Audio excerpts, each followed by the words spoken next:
शेख मखमूद, कृपा कर हमारे चैनल जंगल सफारी को सब्सक्राइब जरूर करें, धन्यवाद। मुल्क जन्नत-ए-निशा के इतिहास में वह अंधेरा वक्त था जब शाह किश्वर की फतहों की बाढ़ बड़े जोर शोर के साथ उस पर आई। सारा देश तबाह हो गया, आजादी की इमारतें ढह गईं और जानोमाल के लाले पड़ गए। शाह बामुराद खूब जी तोड़कर लड़ा, खूब बहादुरी का सबूत दिया और अपने खानदान के 3 लाख सूरमाओं को अपने देश पर चढ़ा दिया, मगर विजेता की पत्थर काट देने वाली तलवार के मुकाबले में उसकी यह मर्दाना जौगजिया बेअसर साबित हुई। मुल्क पर शाह किश्वर कुशा की हुकूमत का सिक्का जम गया और शाह बामुराद अकेला तन्हा बेयारो मददगार अपना सब कुछ आजादी के नाम पर कुर्बान करके एक झोपड़े में जिंदगी बसर करने लगा। ये झोपड़ा पहाड़ी इलाके में था, आसपास जंगली कौमें आबाद थी और दूर दूर तक पहाड़ों के सिलसिले नजर आते थे। इस सुनसान जगह में शाह बामुराद मुसीबत के दिन काटने लगा।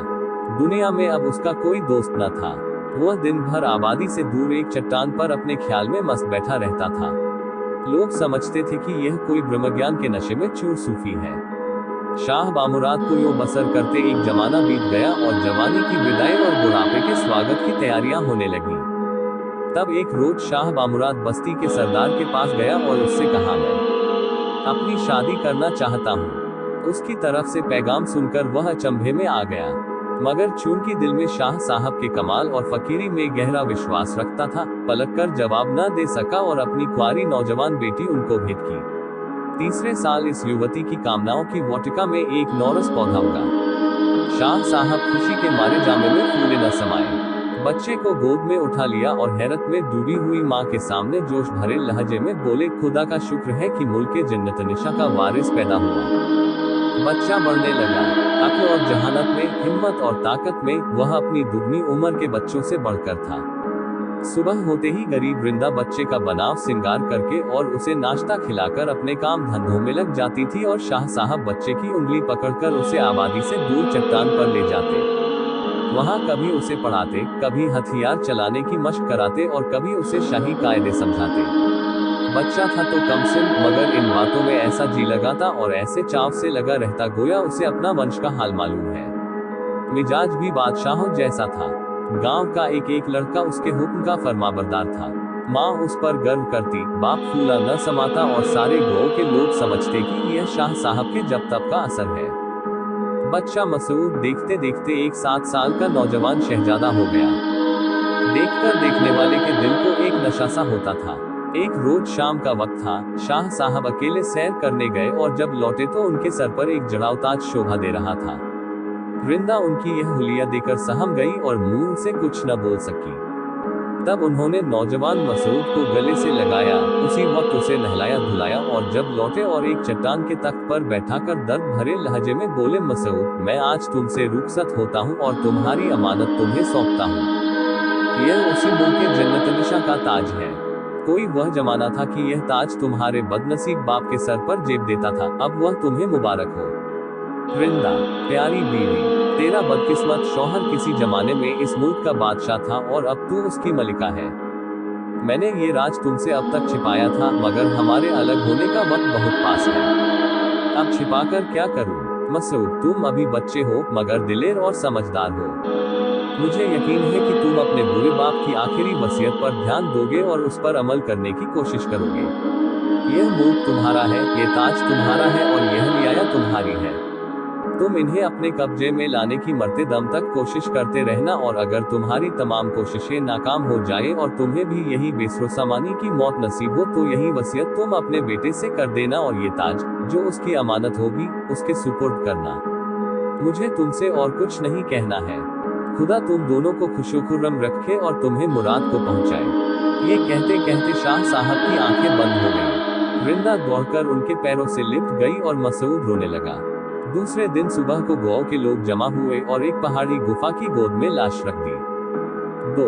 शाह किश्वर कुशा ने आधी सदी तक खूब इंसाफ के साथ राज किया, मगर किश्वर कुशा द्वयम ने सिंहासन पर आते ही अपने अक्लमंद बाप के मंत्रियों को एक सिरे से बर्खास्त कर दिया और अपनी मर्जी के मुआफिक नए नए वजीर और सलाहकार नियुक्त किए। सल्तनत का काम रोज ब रोज बिगड़ने लगा। सरदारों ने बेइंसाफी पर कमर बांधी और हुक्काम रियाया पर जोर जबरदस्ती करने लगे। यहाँ तक कि खानदाने मुरादिया के एक पुराने नमकखोर ने मौका अच्छा देखकर बगावत का झंडा बुलंद कर दिया। आसपास से लोग उसके झंडे के नीचे जमा होने वाले और कुछ ही हफ्तों में एक बड़ी फौज कायम हो गई और मसूद भी नमकखोर सरदार की फौज में आकर मामूली सिपाहियों का काम करने लगा। मसूद का अभी यौवन का आरंभ था। दिल में मर्दाना जोश और बाजुओं में शेरों की कुव्वत मौजूद थी। ऐसा लंबा तड़ंगा सुंदर नौजवान बहुत कम किसी ने देखा होगा। शेरों के शिकार का उसे इश्क था। दूर दूर तक के जंगल दरिंदों से खाली हो गए। सवेरे से शाम तक सैरो शिकार के सिवा कोई धंधा न था। लबोलहजा ऐसा दिलकश पाया था कि जिस वक्त मस्ती में आकर कोई कौमी गीत छेड़ देता तो राह चलते मुसाफिरों और पहाड़ी औरतों का टट लग जाता था। कितने ही भोले भाले दिलों पर उसकी मोहिनी सूरत नक्श थी, कितनी ही आंखें उसे देखने को तरसती और कितनी ही जाने उसकी मोहब्बत की आग में घुलती थी। मगर मसूद पर अभी तक किसी का जादू न चला था। अगर उससे मोहब्बत थी तो अपनी आबदार शमशीर से जो उसने बाप से विरसे में पाई थी। इस तेग को वह जान से ज्यादा प्यार करता। बेचारा खुद नंगे बदन रहता मगर उसके लिए तरह तरह के मियान बनवाए थे। उसे एक दम के लिए अपने पहलू से अलग न करता। सच है दिलेर सिपाही की तलवार उसकी निगाहों में दुनिया की तमाम चीजों से ज्यादा प्यारी होती है, खासकर वह आबदार खंजर जिसका जौहर बहुत से मौकों पर परखा जा चुका हो। इसी तेग से मसूद ने कितने ही जंगली दरिंदों को मारा था, कितने ही लुटेरों और डाकुओं को मौत का मजा चखाया था और उसे पूरा यकीन था कि यही तलवार किसी दिन किश्वर कुशा दोयम के सर पर चमकेगी और उसकी शहर के खून से अपनी जबान तर करेगी। एक रोज वह एक शेर का पीछा करते करते बहुत दूर निकल गया। भूख सख्त थी। भूख और प्यास से जी बेताब हुआ, मगर वहां न कोई मेवे का दरख्त नजर आया, न कोई बहता हुआ पानी का सोता जिससे भूख और प्यास की आग बुझाता। हैरान और परेशान खड़ा था। सामने से एक चांद जैसी सुंदर युवती हाथ में बर्छी लिए और बिजली की तरह तेज घोड़े पर सवार आती हुई दिखाई दी। पसीने की मोती जैसी बूंदें माथे पर झलक रही थी और अंबर की सुगंध में बसे हुए बाल दोनों कंधों पर एक सुहानी बेतकल्लुफी से बिखरे हुए थे। दोनों की निगाहें चार हुई और मसूद का दिल हाथ से जाता रहा। उस गरीब ने आज तक दुनिया को जला डालने वाला ऐसा हुस्न न देखा था। उसके ऊपर एक सख्ता सा छा गया। यह जवान औरत उस जंगल में मलिका शेर अफगान के नाम से मशहूर थी। मलिका ने मसूद को देखकर घोड़े की बाग खींच ली और गर्म लहजे में बोली, क्या तू वही नौजवान है जो मेरे इलाके के शेरों का शिकार किया करता है? बतला तेरी इस गुस्ताखी की क्या सजा दूं? ये सुनते ही मसूद की आंखें लाल हो गईं और बरबस हाथ तलवार की मूठ पर जा पहुंचा, मगर जबत करके बोला, इस सवाल का जवाब खूब देता अगर आपके बजाय ये किसी दिलेर मर्द की जबान से निकलता। इन शब्दों ने मलिका के गुस्से की आग का और भी भड़का दिया। उसने घोड़े को चमकाया और बर्छी उछालती सर पर आ पहुंची और वार पर वार करने शुरू किए। मसूद के हाथ पांव बेहद थकान से चूर हो रहे थे और मलिका शेर अफगान बर्छी चलाने की कला में बेजोड़ थी। उसने चरके पर चरके लगाए, यहाँ तक कि मसूद घायल होकर घोड़े से गिर पड़ा। उसने अब तक मलिका के वारों को काटने के सिवाय खुद एक हाथ भी न चलाया था। तब मलिका घोड़े से कूदी और अपना रुमाल फाड़ फाड़ कर मसूद के जख्म बांधने लगी। ऐसा दिलेर और गैरतमंद जवामत उसकी नजर से आज तक न गुजरा था। वह उसे बहुत आराम से उठवाकर अपने खेमे में लाए और पूरे 2 हफ्ते तक उसकी परिचर्या में लगी रही। यहाँ तक कि घाव भर गया और मसूद का चेहरा फिर पूर्णमासी के चौथ की तरह चमकने लगा। मगर हसरत ये थी कि अब मलिका ने उसके पास आना जाना छोड़ दिया। एक रोज मलिका शेर अफगान ने मसूद को दरबार में बुलाया और यह बोली, ऐ घमंडी नौजवान, खुदा का शुक्र है कि तू मेरी बर्छी की चोट से अच्छा हो गया। अब मेरे इलाके से जा, तेरी गुस्ताखी माफ करती हूँ, मगर आइंदा मेरे इलाके में शिकार के लिए आने की हिम्मत न करना। फिलहाल ताकीद के तौर पर तेरी तलवार छीन ली जाएगी, ताकि तू घनमट के नशे से चूर होकर फिर इधर कदम बढ़ाने की हिम्मत न करे। मसूद ने नंगी तलवार मियान से खींच ली और कड़क कर बोला, जब तक मेरे दम में दम है कोई ये तलवार मुझसे नहीं ले सकता। ये सुनते ही एक देव जैसा लंबा तनगा हैकल पहलवान ललकार कर बढ़ा और मसूद की कलाई पर तेगे का तुला हुआ हाथ चलाया। मसूद ने वार खाली दिया और संभल कर तेगे का वार किया तो पहलवान की गर्दन की पट्टी तक बाकी न रही। ये कैफियत देखते ही मलिका की आंखों से चिनगारियां उड़ने लगी। भयानक गुस्से के स्वर में बोली, खबरदार, ये शख्स यहाँ से जिंदा न जाने पावे। चारों तरफ से आजमाए हुए मजबूत सिपाही पिल पड़े और मसूद पर तलवारों और बर्छियों की बौछार पड़ने लगी। मसूद का जिस्म जख्मों से छलनी हो गया। खून के फव्वारे जारी थे और खून की प्यासी तलवारें जबान खोले बार बार उसकी तरफ लपकती थी और उसका खून चाटकर अपनी प्यास बुझा लेती थी। कितनी ही तलवारें उसकी ढाल से टकराकर टूट गईं, कितने ही बहादुर सिपाही जख्मी होकर तड़पने लगे और कितने ही उस दुनिया को सिधारे। मगर मसऊद के हाथ में वह आबदार शमशीर जो कि त्यों बिजली की तरह कौंधती और सुथराव करती रही। यहाँ तक कि इस फन के कमाल को समझने वाली मलिका ने खुद उसकी तारीफ का नारा बुलंद किया और उस तेग को चूमकर बोली, मसऊद तू बहादुरी के समंदर का मगर है, शेरों के शिकार में वक्त बर्बाद मत कर। दुनिया में शिकार के अलावा और भी ऐसे मौके हैं जहां तू अपने आबदार तेग का जौहर दिखा सकता है। जा और मुल्को कौम की खिदमत कर, सैरो शिकार हम जैसी औरतों के लिए छोड़ दे। मसऊद के दिल ने गुदगुदाया, प्यार की बानी जबान तक आई मगर बाहर निकल न सकी और उसी वक्त वह अपने दिल में किसी की पलकों की टीस लिए हुए 3 हफ्तों के बाद अपनी बेकरार माँ के कदमों पर जा गिरा। 3 नमकखोर सरदार की फौज रोज ब रोज बढ़ने लगी।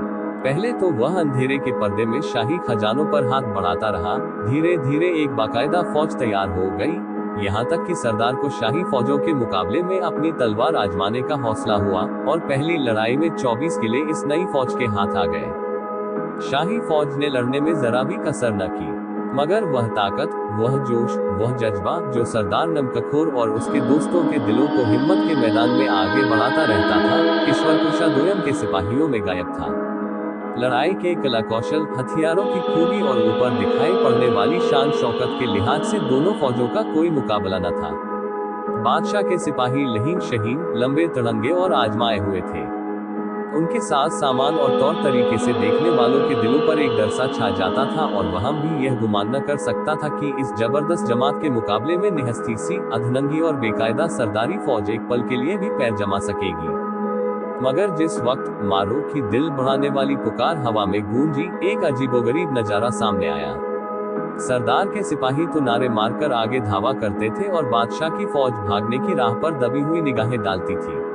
दम के दम में मोर्चे गुबार की तरह फट गए और जब मस्कात के मजबूत किले में सरदार नमकखोर शाही किलेदार की मसनत पर अमीराना ठाट बाट से बैठा और अपनी फौज की कारगुजारियों और जौबाजियों का इनाम देने के लिए एक तश्त में सोने के तमंगे मनवा कर रखे, तो सबसे पहले जिस सिपाही का नाम पुकारा गया वह नौजवान मसऊद था। मसऊद पर इस वक्त उसकी फौज घमंड करती थी। लड़ाई के मैदान में सबसे पहले उसी की तलवार चमकती थी और धावे के वक्त सबसे पहले उसी के कदम उठाते थे। दुश्मन के मोर्चों में ऐसा बेधड़क घुसता था जैसे आसमान में चमकता हुआ लाल तारा। उसकी तलवार के वार कयामत थे और उसके तीर का निशाना मौत का संदेश। मगर टेढ़ी चाल की तकदीर से उसका ये प्रताप, ये प्रतिष्ठा न देखी गई। कुछ थोड़े से आजमाए हुए अफसर, जिनके तेगों की चमक मसऊद के तेग के सामने मन पड़ गई थी, उससे खार खाने लगे और उसे मिटा देने की तदबीरें सोचने लगे। संयोग से उन्हें मौका भी जल्द हाथ आ गया। ईश्वरकुशा दोयम ने बागियों को कुचलने के लिए आपकी एक जबरदस्त फौज रवाना की और मीर शुजा को उसका सिपह सालार बनाया, जो लड़ाई के मैदान में अपने वक्त का इस्फंदियार था। सरदार नमकखोर ने ये खबर पाई तो हाथ पांव फूल गए। मीर शुजा के मुकाबले में आना अपनी हार को बुलाना था। आखिरकार यह राय तय पाई कि इस जगह से आबादी का निशान मिटाकर हम लोग किलेबंद हो जाएं। उस वक्त नौजवान मसऊद ने उठकर बड़े पुरजोश लहजे में कहा, नहीं, हम किलेबंद न होंगे, हम मैदान में रहेंगे और हाथों हाथ दुश्मन का मुकाबला करेंगे। हमारे सीनों की हड्डियां ऐसी कमजोर नहीं है कि तीर तुपों के निशाने बर्दाश्त न कर सके। किलेबंद होना इस बात का ऐलान है कि हम आमने सामने नहीं लड़ सकते। क्या आप लोग, जो शाह बामुराद के नामलेवा हैं, भूल गए कि इसी मुल्क पर उसने अपने खानदान के 3 लाख सपूतों को खून की तरह चढ़ा दिया? नहीं, हम हरगिज किलेबंद न होंगे। हम दुश्मन के मुकाबले में ताल ठोक कर आएंगे और अगर खुदा इंसाफ करने वाला है तो जरूर हमारी तलवारें दुश्मनों से गले मिलेंगी और हमारी बर्छियां उनके पहलू में जगह पाएंगी। सैकड़ों निगाहें मसऊद के पुरजोश चेहरे की तरफ उठ गई। सरदारों की त्योरियों पर बल पड़ गए और सिपाहियों के सीने जोश से धड़कने लगे। सरदार नमकखोर ने उसे गले से लगा लिया और बोले, मसऊद, तेरी हिम्मत और हौसले की दाद देता हूँ। तू हमारी फौज की शान है। तेरी सलाह मर्दाना सलाह है। बेशक हम किलेबंद न होंगे, हम दुश्मन के मुकाबले में ताल ठोक कर आएंगे और अपने प्यारे जन्नत निशा के लिए अपना खून पानी की तरह बहाएंगे। तो हमारे लिए आगे आगे चलने वाली मशाल है और हम सब आज इसी रोशनी में कदम आगे बढ़ाएंगे। मसूद ने चुने हुए सिपाहियों का एक दस्ता तैयार किया और कुछ इस दमखम और कुछ इस जोश से मीर शुजा पर टूटा कि उसकी सारी फौज में खलबली पड़ गई। सरदार नमकखोर ने जब देखा कि शाही फौज के कदम डगमगा रहे हैं, तो अपनी पूरी ताकत से बादल और बिजली की तरह लपका और तेगों से तेगे और बर्छियों से बर्छियां खड़कने लगी। 3 घंटे तक बला का शोर मचा रहा, यहाँ तक कि शाही फौज के कदम उखड़ गए और वह सिपाही जिसकी तलवार मीर शुजा से गले मिली मसूद था। तब सरदारी फौज और अफसर सब के सब लूट के माल पर टूटे और मसूद जख्मों से चूर और खून में रंगा हुआ अपने कुछ जान पर खेलने वाले दस्तों के साथ मस्कात के किले की तरफ लौटा। मगर जब होश ने आंखें खोली और हवास ठिकाने हुए तो क्या देखता है कि वह एक सजे हुए कमरे में मखमली गद्दे पर लेटा हुआ है। फूलों की सुहानी महक और लंबी छरहरी सुंदरियों के जमघट से कमरा चमन बना हुआ था। ताज्जुब से इधर उधर ताकने लगा कि इतने में एक अप्सरा जैसी सुंदर युवती तश्त में फूलों का हार लिए धीरे धीरे आती हुई दिखाई दी कि जैसे बाहर फूलों की डाली पेश करने आ रही है। उसे देखते ही उन लंबी छरहरी सुंदरियों ने आंखें बिछाई और उसकी हिनाए हथेली को चूमा। मसूद देखते ही पहचान गया, यह मलिका शेर अफगान थी। मलिका ने फूलों का हार मसूद के गले में डाला, हीरे जवाहरात उस पर चढ़ाए और सोने के तारों से टिनकी हुई मसनद पर बढ़ियान बांध से बैठ गई। साजिंदों ने बीन ले लेकर विजयी अतिथि के स्वागत में सुहागे राग अलापने शुरू किए। यहाँ तो नाच गाने की महफिल थी, उधर आपसी डाह ने नए नए शिगुफे खिलाए। सरदार ने शिकायत की कि मसूद जरूर दुश्मन से जा मिला है और आज जानबूझकर फौज का एक दस्ता लेकर लड़ने को गया था ताकि उसे खाक और खून में सुलाकर सरदारी फौज को बेचिराग कर दे। इसके सबूत में कुछ जाली खत भी दिखाए गए और इस कमीनी कोशिश में जवान की ऐसी चालाकी ने काम लिया कि आखिर सरदार को इन बातों पर यकीन आ गया। तो फटे जब मसूद मलिका शेर अफगान के दरबार से विजय का हार गले में डाले सरदार को बधाई देने गया तो बजाय इसके की कद्रदानी का सिरोपा और बहादुरी का तमगा पाए, उसकी खरी खोटी बातों के तीर का निशाना बनाया गया और हुक्म मिला कि तलवार कमर से खोलकर रख दे। मसूद स्तंभित रह गया। ये तेगा मैंने अपने बाप से विरसे में पाया है और यह मेरे पिछले बड़प्पन की आखिरी यादगार है। यह मेरी बहू की ताकत और मेरा सहयोगी और मददगार है। इसके साथ कैसी स्मृतियां जुड़ी हुई हैं, क्या मैं जीते जी इसे अपने पहलू से अलग कर दूं? अगर मुझ पर कोई आदमी लड़ाई के मैदान से कदम हटाने का इल्जाम लगा सकता, अगर कोई शख्स इस तेगे का इस्तेमाल मेरे मुकाबले में ज्यादा कारगुजारी के साथ कर सकता, अगर मेरी बाहों में तेग पकड़ने की ताकत न होती तो खुदा की कसम मैं खुद ही तेगा कमर से खोलकर रख देता। मगर खुदा का शुक्र है कि मैं इन इल्जामों से बरी हूँ। फिर क्यों मैं इसे हाथ से जाने दूँ? क्या इसलिए कि मेरी बुराई चाहने वाले कुछ थोड़ से दाहियों ने सरदार नमकखोर का मन मेरी तरफ से फेर दिया है? ऐसा नहीं हो सकता। मगर फिर उसे ख्याल आया, मेरी सरकशी पर सरदार और भी गुस्सा हो जाएंगे और यकीनन मुझे तलवार शमशीर के जोर से छीन ली जाएगी। ऐसी हालत में मेरे ऊपर जान छिड़कने वाले सिपाही कब अपने को काबू में रख सकेंगे? जरूर आपस में खून की नदियां बहेंगी और भाई भाई का सिर कटेगा। खुदा ना करे कि मरे सबब से ये दर्दनाक मारकाट हो। ये सोचकर उसने चुपके से शमशीर सरदार नमकखोर के बगल में रख दी और खुद सर नीचा किए जबत की इंतहाई कुव्वत से गुस्से को दबाता हुआ खेमे से बाहर निकल आया। मसूद पर सारी फौज गर्व करती थी और उस पर जाने मारने के लिए हथेली में लिए रहती थी। जिस वक्त उसने तलवार खोली है, 2000 सूरमा सिपाही मियान पर हाथ रखे और शोले बरसाती हुई आंखों से ताकते कनौतियां बदल रहे थे। मसूद के एक जरा से इशारे की देर थी और दम के दम में लाशों के ढेर लग जाते। मगर मसूद बहादुरी ही में बेजोड़ न था, जबत और धीरज में भी उसका जवाब न था। उसने ये जिल्लत और बदनामी सब गवार की, तलवार देना गवारा किया, बगावत का इल्जाम लेना गवारा किया और अपने साथियों के सामने सर झुकाना गवारा किया, मगर यह गवारा न किया कि उसके कारण फौज में बगावत और हुक्म न मानने का ख्याल पैदा हो। और ऐसे नाजुक वक्त में जबकि कितने ही दिलेर, जिन्होंने लड़ाई की आजमाइश में अपनी बहादुरी का सबूत दिया था, जबत हाथ से खो बैठते और गुस्से की हालत में एक दूसरे के गले काटते, खामोश रहा और उसके पैर नहीं डगमगाए। उसकी बहादुरी का सबूत दिया, खामोश रहा और उसके पैर नहीं डगमगाए। उसकी परेशानी पर जरा भी बल न आया, उसके तेवर जरा भी न बदले। उसने खून बरसाती हुई आंखों से दोस्तों को अलविदा कहा और हसरत भरा दिल लिए उठा और एक गुफा में छिप बैठा और जब सूरज डूबने पर वहां से उठा तो उसके दिल ने फैसला कर लिया था कि बदनामी का दाग माथे से मिटाऊंगा और दाहियों को शर्मिंदगी के गड्ढे में गिराऊंगा। मसूद ने फकीरों का भेष अख्तियार किया, सर पर लोहे की टोपी के बजाय लंबी जटाएं बनाई, जिस्म पर जिरहबख्तर के बजाय गेरुए रंगा का बाना सजा, हाथ में तलवार के बजाय फकीरों का प्याला लिया। जंग के नारे के बजाय फकीरों की सदा बुलंद की और अपना नाम शेख मखमूर रख दिया। मगर यह जोगी दूसरे जोगियों की तरह भूमि रमाकर न बैठा और न उस तरह का प्रचार शुरू किया।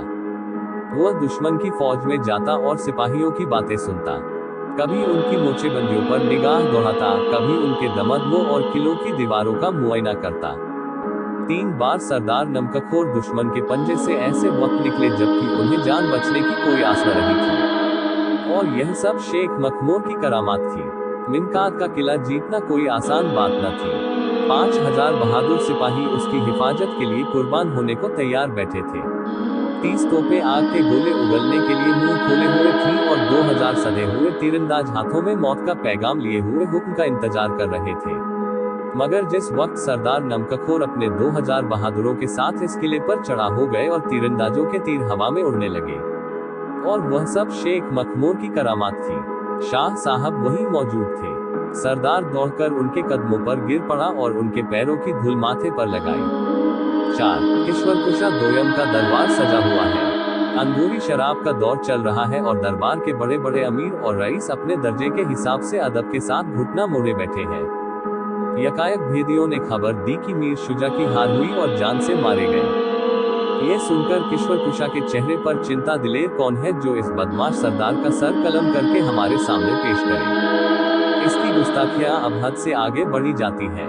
आप ही लोगों के बड़े बूढ़ों ने यह मुल्क तलवार के कजोर से मुरादिया खानदान से छीना था। क्या आप उन्हीं पुरखों की औलाद नहीं है?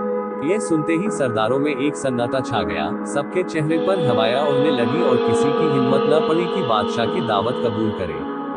आखिरकार शाह किश्वरकुशा के बुढ़े चचा खुद उठे और बोले, ऐ शाह जवाब, मैं तेरी दावत कबूल करता हूँ, अगरचे मैं बूढ़ा हो गया हूँ और बाजुओं में तलवार पकड़ने की ताकत बाकी नहीं रही, मगर मेरे खून में वही गर्मी और दिल में वही जोश है जिसकी बदौलत हमने यह मुल्क शाह बामुराद से लिया था। या तो मैं इस नापाक कुत्ते की हस्ती खाक में मिला दूंगा या इस कोशिश में अपनी जान निसार कर दूंगा ताकि अपनी आंखों से सल्तनत की बर्बादी न देखूं।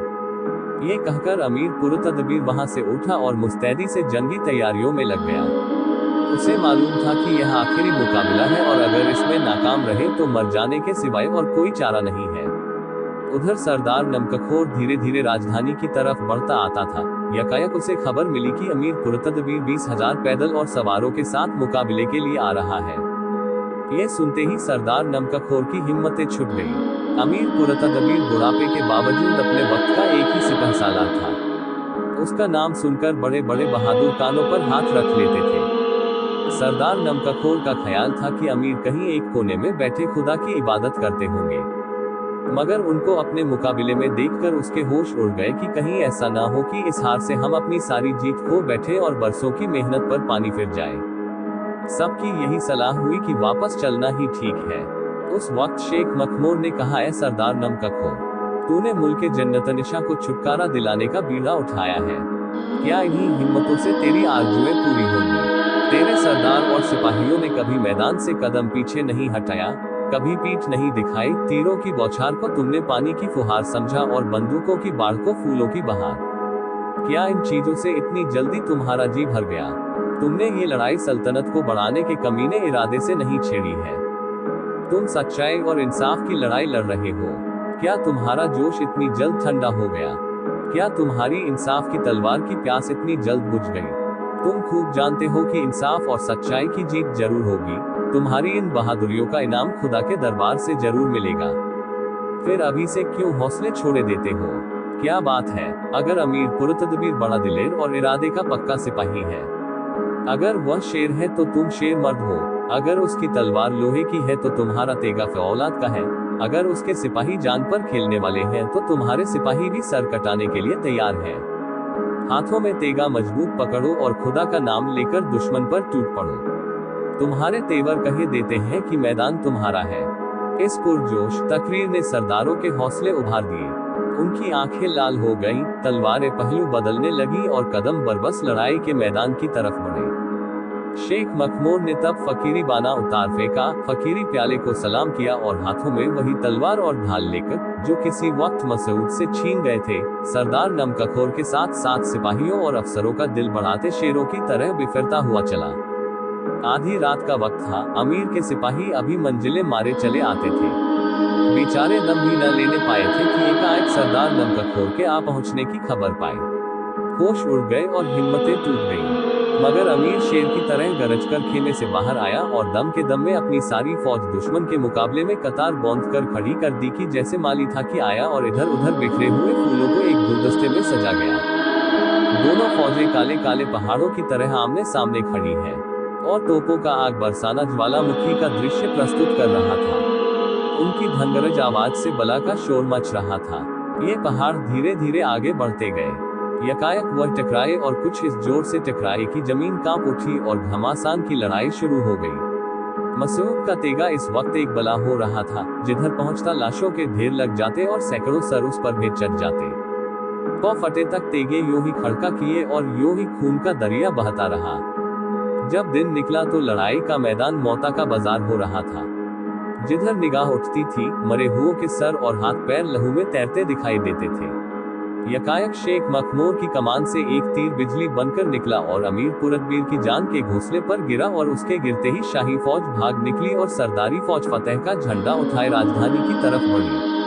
5 जब ये जीत की लहर जैसी फौज शहर की दीवार के अंदर दाखिल हुई तो शहर के मर्द और औरत, जो बड़ी मुद्दत से गुलामी की सख्तियां झेल रहे थे, उसकी अगवानी के लिए निकल पड़े। सारा शहर उमड़ आया। लोग सिपाहियों को गले लगाते थे और उन पर फूलों की बरखा करते थे कि जैसे बुलबुलें थी जो बहेलिये के पंजे से रिहाई पाने पर बाग में फूलों को चूम रही थी। लोग शेख मखमूर के पैरों की धूल माथे से लगाते थे और सरदार नमकखोर के पैरों पर खुशी के आंसू बहाते थे। अब मौका था कि मसूद अपना जोगिया भेस उतार फेंके और ताजो तख्त का दावा पेश करे। मगर जब उसने देखा कि मलिका शेर अफगन का नाम हर आदमी की जबान पर है तो खामोश हो रहा। वह खूब जानता था कि अगर मैं अपने दावे को साबित कर दूं तो मलिका का दावा खत्म हो जाएगा। मगर तब भी यह नामुमकिन था कि सख्त मारकाट के बिना यह फैसला हो सके। एक पुरजोश और आरजूमंद दिल के लिए इस हद जब्त करना मामूली बात न थी। जब से उसने होश संभाला, ये ख्याल कि मैं इस मुल्क का बादशाह हूँ, उसके रगरेशे में घुल गया था। शाह बामुराद की वसीयत उसे एक दम को भी न भूलती थी। दिन को यह बादशाहत के मंसूबे बांधता और रात को बादशाहत के सपने देखता। ये यकीन कि मैं बादशाह हूँ उसे बादशाह बनाए हुए था। अफसोस, आज वह मंसूबे टूट गए और वह सपना तितर बितर हो गया। मगर मसूद के चरित्र में मर्दाना जबत अपनी हद पर पहुंच गया था। उसने उफ तक न की, एक ठंडी आह भी न भरी, बल्कि पहला आदमी जिसने मलिका के हाथों को चूमा और उसको सामने सर झुकाया, वो फकीर मखमूर था। हाँ, ठीक उस वक्त जब जो कि वह मलिका के हाथ को चूम रहा था, उसकी जिंदगी भर की लालसाएं आंसू की एक बूंद बनकर मलिका की मेहंदी रची हथेली पर गिर पड़ी कि जैसे मसूद ने अपनी लालसा का मोती मलिका को सौंप दिया। मलिका ने हाथ खींच लिया और फकीर मखमूर के चेहरे पर मोहब्बत से भरी हुई निगाह डाली। जब सल्तनत के सब दरबारी भेद दे चुके, तोपों की सलामियां दगने लगी, शहर में धूमधाम का बाजार गर्म हो गया और खुशियों के जलसे चारों तरफ नजर आने लगे। राजगद्दी के तीसरे दिन मसूद खुदा की इबादत में बैठा हुआ था कि मलिका शेर अफगन अकेले उसके पास आई और बोली, मसूद, मैं एक नाचीज तोहफा तुम्हारे लिए लाई हूँ और वह मेरा दिल है। क्या तुम उसे मेरे हाथ से कबूल करोगे? मसूद अचंभे से ताकता रह गया, मगर जब मलिका की आंखें मोहब्बत के नशे में डूबी हुई पाए तो चाव के मारे उठा और उसे सीने से लगाकर बोला, मैं तो मुद्दत से तुम्हारी बर्छी की नोक का घायल हूँ। मेरी किस्मत है कि आज तुम मरहम रखने आई हो। 6 मुल्क जन्नतनिशा अब आजादी और खुशहाली का घर है। मलिका शेर अफगान को अभी गद्दी पर बैठे साल भर से ज्यादा नहीं गुजरा, मगर सल्तनत का काबार बहुत अच्छी तरह और खूबी से चल रहा है और इस बड़े काम में उसका प्यारा शौहर मसूद, जो अभी तक फकीर मखमूर के नाम से मशहूर है, उसका सलाहकार और मददगार है। रात का वक्त था, शाही दरबार सजा हुआ था, बड़े बड़े वजीर अपने पद के अनुसार बैठे हुए थे और नौकर जग बक वर्दियां पहने हाथ बौधे खड़े थे कि एक खिदमतगार ने आकर अर्ज की, दोनों जहान की मलिका, एक गरीब औरत बाहर खड़ी है और आपके कदमों का बोसा लेने की गुजारिश करती है। दरबारी चौंके और मलिका ने ताज्जुब भरे लहजे में कहा, अंदर हाजिर करो। खिदमतगार बाहर चला गया और जरा देर में एक बुढ़िया लाठी टेकती हुई आई और अपनी पिटारी से एक जड़ाव ताज निकालकर बोली, तुम लोग इसे ले लो, अब यह मेरे किसी काम का नहीं रहा। मियों ने मरते वक्त इसे मसूद को देकर कहा था कि तुम इसके मालिक हो, मगर अपने जिगर के टुकड़े मसूद को ढूंढो। रोते रोते अंधी हो गई, सारी दुनिया की खाक छानी, मगर उसका कहीं पता न लगा। अब जिंदगी से तंग आ गई हूँ, जी कर क्या करूँगी, यह अमानत मेरे पास है, जिसका जी चाहे ले लो। दरबार में सन्नाटा छा गया। लोग हैरत के मारे मूर्त बन गए कि जैसे एक जादूगर था जो उंगली के इशारे से सबका दम बंद किए हुआ था। यकाएक मसूद अपनी जगह से उठा और रोता हुआ जाकर रिंदा के पैरों पर गिर पड़ा। रिंदा अपने जिगर के टुकड़े को देखते ही पहचान गई, उसे छाती से लगा लिया और वह जड़ाव ताज उसके सर पर रखकर बोली, साहबो, यही प्यारा मसूद और शाह बासुरात का बेटा है, तुम लोग इसकी रियाया हो, यह ताज इसका है, यह मुल्क इसका है और सारी खिलकत इसकी है। आज से वह अपने मुल्क का बादशाह है, अपनी कौम का खादिम। दरबार में कयामत का शोर मचने लगा। दरबारी उठे और मसूद को हाथों हाथ ले जाकर तख्त पर मलिका शेर अफगन के बगल में बिठा दिया। भेंटें दी जाने लगी, सलामियां लगने लगी, नफीरियों ने खुशी का गीत गाया और बाजों ने जीत का शोर मचाया। मगर जब जोश की यह खुशी जरा कम हुई और लोगों ने रिंदा को देखा तो वह मर गई थी।